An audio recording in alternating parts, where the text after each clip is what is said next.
হুম, তুমি কি মিস করবে? তুমি কি মিস করবে? ছানুটা মজা মানে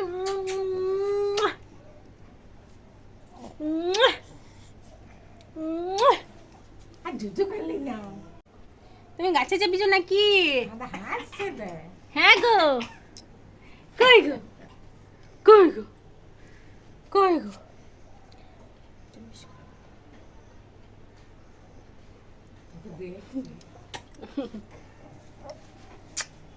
ভালো করে থাকবে, কান্না করো না। লাই এসো, কান্না করো না শোনো।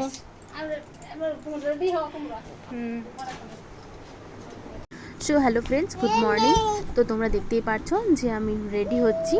তো দিনটা ছিল 14ই সেপ্টেম্বর 2025, অর্থাৎ এসএসসির সেকেন্ড এসএলএসটির যে এক্সামটা রয়েছে 11-12 লেভেলের, তো সেটাই ছিল সেদিন। তো আমি রেডি হয়ে গেছি, তো তারপর বেরিয়ে পড়লাম বাইকে। তো পুরোটাই এই 14 সেপ্টেম্বরের যে সেকেন্ড এক্সামটা ছিল সেদিন আমি পুরোটাই বাইকেই গেছি। তো যাওয়ার সময় রাস্তার দুদিকে দেখছি যে কাশ ফুলে ভরে গেছে। তো এই সেপ্টেম্বরের শেষ দিকেই পুজো, 28-29 তারিখ করে। তো আকাশে পেঁজা তুলো মেঘ দেখা যাচ্ছে আর দুই দিকে কাশ ফুলে ভরা। তো এত ভালো লাগছিল দুদিকটা দেখতে, তো কি বলবো। তবে এক্সামের জন্য একটু নার্ভাসও ছিলাম। তো দেখতেই পারছো এক্সাম সেন্টারে পৌঁছে গেছি। আমার বাঁকুড়াতেই একটা স্কুলে সেন্টার পড়েছিল, বাঁকুড়া গার্লস হাই স্কুলে। তো স্কুলটা একটু ভেতর দিকে ছিল, মাচানতলার কাছাকাছি, কিন্তু একটু ভেতর দিকে ছিল। তো আমি একটু সতীঘাটের ওই দিকটা হয়ে একটু ঘুরে ঘুরে গেছিলাম, দিকটা আমাদের শর্টকাট হয়। তো সেখানে গিয়ে রুম নাম্বার দেখে নিলাম। তো তারপর ওখানে তো বাইকে যেতে দেয়নি, 100 মিটারের বাইরে থাকতে হবে। তো তার জন্য তারপর এই যে এই কন্ডিশন হলটার পুরো স্কুলের সামনেটা, বিশাল বড় একটা স্কুল ছিল। তো এক্সাম দেওয়া হয়ে গেছে। তো তারপর আমি ফোন হাতে পাই। তো এটা একদম লাস্টের এক্সাম দেওয়া হয়ে যাওয়ার পরে এত স্টুডেন্ট পরীক্ষা দিয়েছে, আর এত কম সিট, জানি না কী হবে, কয়জন চাকরি পাবে বা আদৌ কেউ চাকরি পাবে কি না, বা পেলেও সেটা টিকবে কি না। তো যাই হোক, দেখো আমিও রেডি হয়ে গেছি, এবার বাড়ির উদ্দেশ্যে রওনা দেবো, আমার এক্সাম হয়ে গেছে। তো বেরিয়ে যে বাড়ি আসবো তার উপায় নেই, কারণ আমি বাইকে এসেছিলাম তোমাদেরকে বললাম। তো যেহেতু অনেক টাইম ছিল, প্রায় আমরা 11টার সময় পৌঁছে গেছিলাম, 12টা থেকে 1:30 অবধি পরীক্ষা ছিল। তো 2.5 ঘন্টার মতো প্রায় টাইম ছিল। তো ভাইয়ের বাইকটা সার্ভিসিংয়ে দেওয়ার ছিল, তো ভাবলো যে এখানেই থাক, দিয়ে দেওয়া যাক। বাঁকুড়াতেই একটা শোরুম ছিল, তো সেখানে দিয়ে দেওয়া হয়েছিলো। তো সেখানে আমি বেরিয়ে জানতে পারলাম, এক্সাম সেন্টার থেকে এক্সাম হয়ে যাওয়ার পর বেরিয়ে জানতে পারলাম যে অনেকটা লেট হবে। তো আমি ভাবলাম কি করব, তো ওখান থেকে এক্সাম সেন্টার থেকে যেখানে শোরুমটা রয়েছে, তো সেখান অবধি টোটো নিয়ে গেলাম। তো টোটো নিয়ে সেখানে পৌঁছে যায়, তারপর ভাইয়ের সঙ্গে দেখা করি। তো তারপর ওখানে বললো যে অনেকখানি লেট হবে। তো তখন মাত্র বাজে 2টো পেরিয়েছে, আর এটার মতো। তো খুবও খিদেও পেয়েছে, সকালবেলা যদিও ভাত খেয়ে বেরিয়েছি, বাট প্রচণ্ড খিদে পেয়েছিল। তো ভাবলাম যে চলো আগে খাওয়া দাওয়াটা করে নিই। তো দেখো আমি স্কুলটা থেকে বেরিয়ে ভাইয়ের যে শোরুমে ভাই রয়েছে গাড়িটা নিয়ে, তো সেখানে যাওয়ার পথের যে রাস্তাটা, সেটা তোমাদের সঙ্গে একটুখানি শেয়ার করছি। তো এই রাস্তাটা আমার অনেকটা চেনা, এটা ছিল মাচানতলা থেকে কাঠজুড়িডাঙ্গার যে রাস্তা, সেই রাস্তাটা।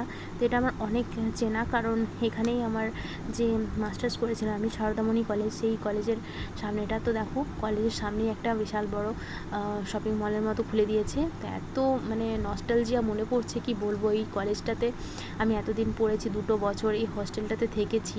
তো আমার রুমটাও তোমাদের শেয়ার করবো। একেবারে লাস্টের যে বিল্ডিংটা রয়েছে, তার 3 নাম্বার রুমটা ছিল আমার রুম। তো এই যে এটা দেখতে পাচ্ছো, এটাই হচ্ছে হস্টেল, এটা পুরোটা হস্টেল। তো এত নস্টালজিক জিনিসগুলো মনে পড়ছিল যে তোমাদেরকে কি বলবো। ওই যে দেখা যাচ্ছে ওই রুমটাই হচ্ছে, ওই ট্যাঙ্কিগুলো নিচটায় আমার রুম ছিল।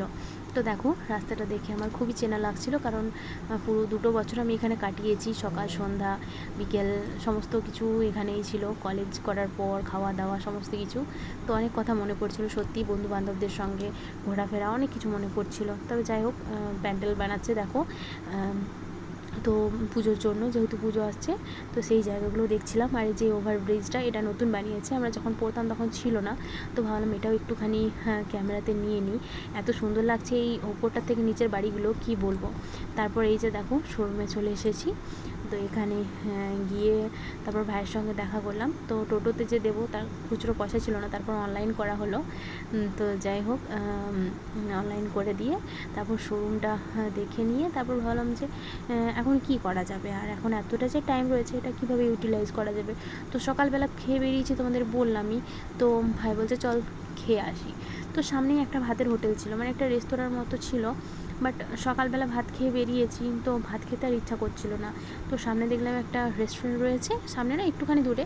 তো সেখানে ঢুকে গেলাম রেস্টুরেন্টের মধ্যে। তো এই রেস্টুরেন্টটা একটু বড় ছিল, টিউলিপ, ওই যে কারজুইডাঙ্গা থেকে একটুখানি এগিয়ে ওভারব্রিজটার ঠিক নিচটাতেই। তো খুব সুন্দর ছিল রেস্টুরেন্টটা। তো ওখানে বসে খাওয়া দাওয়া করে নিলাম। তো নিয়েছিলাম হচ্ছে 2 প্লেট চিকেন বিরিয়ানি। তো বেশ সুন্দর ছিল বিরিয়ানিটা খেতে। 2টো চিকেনের পিস দিয়েছিলো, একটা লেগ পিস একটা সলিড পিস। তো দুটোই বেশ জুসি ছিল, পুরো বিরিয়ানিটা খুব সুন্দর ছিল খেতে, খুব টেস্টি। তো এমনিতেই রেস্টুরেন্টের জিনিস তো একটু দামি, তো একটু কস্টলি, যেহেতু একটু কোয়ালিটি তো ভালো হবেই, তাই না? তো কোয়ান্টিটি কোয়ালিটি সব কিছুই দারুণ ছিল। তো ওখান থেকে খাওয়া দাওয়া করে নিলাম। তো খাওয়া দাওয়া করে নেওয়ার পর একটু ফ্রেশও হয়ে নিলাম, যেহেতু রেস্টুরেন্ট তো সেখানে সমস্ত কিছু অ্যাভেলেবেল। হাত মুখ একটুখানি ধুয়ে নিলাম, তারপর একটুখানি রেস্ট করে নিলাম। তো তারপর ততক্ষণে দেখছি যে আমার যে এক্সাম ছিল তার কোশ্চেনের যে সলিউশন মানে ওগুলো রয়েছে, মানে আমি যে যার কাছ থেকে কোচিং নিয়েছিলাম একটা অনলাইনে, তো তিনি দেখলাম যে একটা ভিডিও দিয়েছেন কোন কোন কোশ্চেন উত্তরগুলো ঠিক হবে। তো ভাবলাম যে এখানে বসে বসে দেখবো। তারপর ভাই বলছে যে থাক বাড়ি গিয়েই দেখবি, এখানে আর দেখে লাভ নেই, এখানে মন দিয়ে খা। তো খেয়ে নিলাম, তখন আর দেখা হয়নি। তারপর বেরিয়ে দেখছি যে আমার জুতোর ফিতেটা খুলে গেছে জুতো থেকে। তো বিশাল খারাপ লাগছিলো, বাট ওখানে কোনো জুতোর দোকানও ছিল না। তখন কি করব, তখন বাধ্য হয়েই ওই রকম অবস্থাতেই আর কি আমাকে আসতে হলো। তো যাই হোক, ওখান থেকে সোজা আবার শোরুমে ফিরে এলাম টোটোতে করে। তো সেখানে এসি ছিল, তো তখন সেখানেও অনেকখানি টাইম ছিল, কারণ বাইকটা যেহেতু তখনও হয়নি সার্ভিসিং। তো আমি ওখানে আধা ঘন্টার মতো টাইম পেয়েছিলাম। তো তখন ওখানে বসে বসে আমি কোয়েশ্চেন পেপারগুলো মিলিয়ে নিলাম যে আমার কোনটা কি ঠিক হয়েছে ভুল হয়েছে, মানে এখন তো এটা অফিসিয়াল আনসার কি না, তাই যাই হোক স্যাররা যেটা ঠিক বলেছেন সেই হিসাবে আমি নিজের নাম্বারটা কাউন্ট করে নিলাম। তো খুব একটা খারাপ হয়নি, আবার খুব একটা ভালোও হয়নি, আরও অনেকটা ভালো হতে পারতো। ছোটো ছোটো সিলি মিস্টেক করে ফেলেছি। তো তারপর বাইকটা সারানো হয়ে গেল, তারপর আমরা বাইকে করে বাড়ি ফিরলাম। তো বাড়ি ফেরার সময় আগের দিন তো বেলিয়াতোড়ের মেচা বিখ্যাত, তো সেখান থেকে মামামের জন্য মেচা নিয়েছিলাম, আর নিয়েছিলাম হচ্ছে ওই যে কলাকান্দ নিয়েছিলাম। মামাম খুব পছন্দ করে কলাকান্দটা খেতে। তো আজকে আর কলাকান্দটা পাওয়া যায়নি, ওই দোকানটা শেষ হয়ে গেছিলো। তো ওই জন্য বেলিয়াতোড় থেকে মেচা নিয়েছিলাম। তো এই যে এই ব্রিজটা দেখতেই পাচ্ছ, এখানটা এত কাশফুল ফুটেছিল, কি বলবো, এত সুন্দর লাগছিল। এটা মেবি দ্বারকেশ্বর নদী, বাঁকুড়ার যে ব্রিজটা ক্রস করে বাঁকুড়ায় যে ঢুকছি, তো সেই জায়গাটায় এত কাশফুল ফুটেছে, কি বলবো, আর এত সুন্দর লাগছে, দারুণ। আর যে এই যে হনুমান মন্দিরটা দেখতে পাচ্ছ, এটা হেবির মোড়ের কাছে।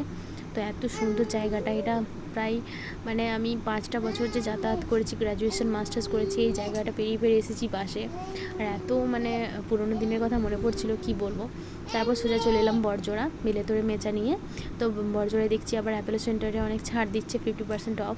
তো সেখান থেকে 2টো জিনিস নিলাম। তারপর এই যে মামামের জন্য যে মেচা নিয়েছিলাম সেগুলো নিয়ে এসেছি। তো মামামকে এখন দেবো, দেখা যাক ও খায় কি না। ও এতটাও পছন্দ করে না এটা, তো কী করবো, কলাকান্দটা পাওয়া যায়নি, আর এতটা টাইমও ছিল না, কারণ আমাকে বাড়ি ফিরতে হবে। অলরেডি অনেক লেট হয়ে গেছিলো, সারাদিনে শোরুম খেতে গিয়ে ওইখানে অনেক লেট হয়ে গেছিলো, প্রায় সন্ধে হয়ে গেছিলো বাড়ি ঢুকতে। তো ভাবলাম আগে বাড়ি যাওয়া যাক, তো সেই জন্যই আর কি আর কিছু নেওয়া হয়নি সেরকম। আর একটুখানি মামামের জন্য সবজির বাজারও করেছিলাম, যেহেতু ওর সবজিগুলো শেষ হয়ে গেছিলো। ওর যে মানে একটু খিচুড়ি বানানো হয় রোজই, মা ওর জন্য খিচুড়ি বানিয়ে দেয়, তো একটু গাজর একটু পেঁপে এগুলো রোজ দরকার হয়, তো 2-1 দিন পরপরই ওগুলো আনা হয়, তো সেইগুলো আনার জন্য একটু লেট হয়েছিল। তো এই যে দেখো, তারপর